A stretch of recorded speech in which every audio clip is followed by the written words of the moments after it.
Halo, perkenalkan nama saya Clara Christine Burginting.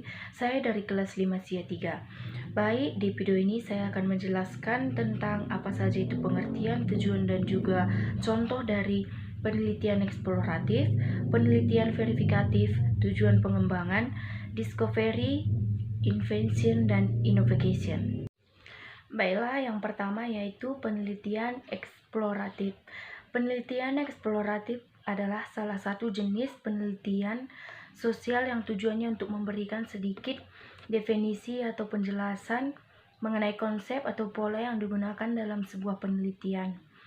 Contoh penelitian eksploratif yaitu meneliti dan menganalisa mengenai kebiasaan dan adat istiadat setiap suku yang selalu menempatkan lelaki pada strata tertinggi di sukunya.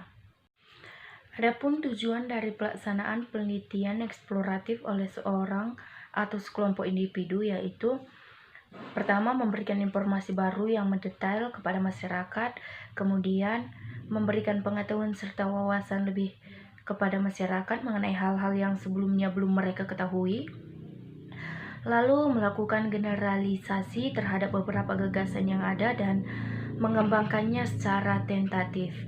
Kemudian juga meningkatkan kemungkinan untuk diadakannya penelitian lebih lanjut mengenai topik serupa yang sedang dibahas.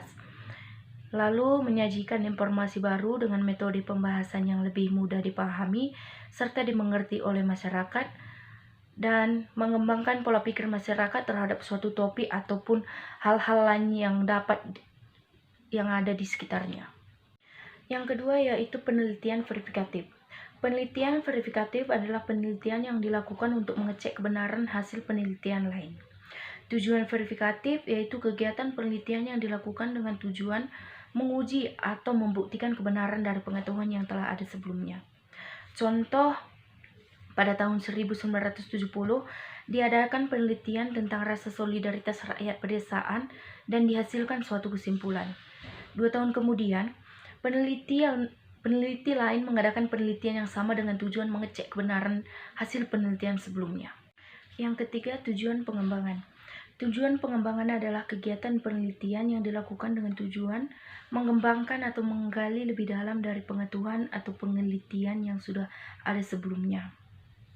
Misalnya, tentang penelitian mentimun yang dapat menurunkan tekanan darah tinggi. Teori tentang hal tersebut sudah ada.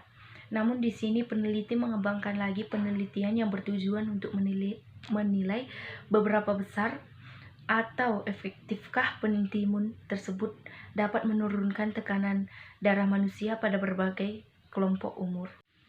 Yang keempat yaitu discovery. Discovery adalah suatu penemuan sesuatu yang sebenarnya benda atau hal yang ditemukan itu sudah ada tetapi belum diketahui orang. Misalnya penemuan benua Amerika. Sebenarnya benua Amerika itu sudah lama ada, tetapi baru ditemukan oleh Columbus pada tahun 1492. Maka dikatakan Columbus menemukan benua Amerika. Artinya orang Eropa yang pertama menjumpai benua Amerika. Yang keenam yaitu invention. Invention adalah suatu penemuan sesuatu yang benar-benar baru, artinya hasil kreasi manusia.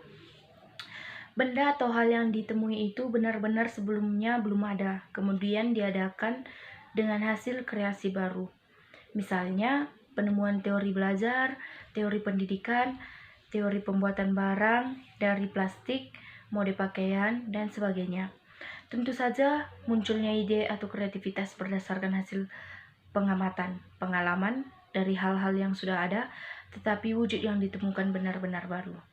Dan yang terakhir yaitu innovation atau inovasi, ialah suatu ide, barang, kejadian, metode yang dirasakan atau diamati sebagai suatu hal yang baru bagi seseorang atau sekelompok orang atau masyarakat, baik itu berupa hasil innovation maupun discovery.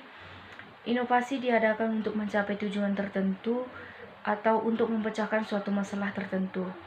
Contoh inovasi misalnya pada penemuan pesawat terbang. Semakin berkembangnya zaman dan pengetahuan, maka pesawat terbang pun akan semakin dikembangkan dan semakin canggih dan dapat diperoleh manfaat yang lebih baik lagi. Baiklah, sekian video penjelasan dari saya. Jika ada salah kata atau ucapan yang tidak berkenan dalam hati, saya mohon maaf dan terima kasih.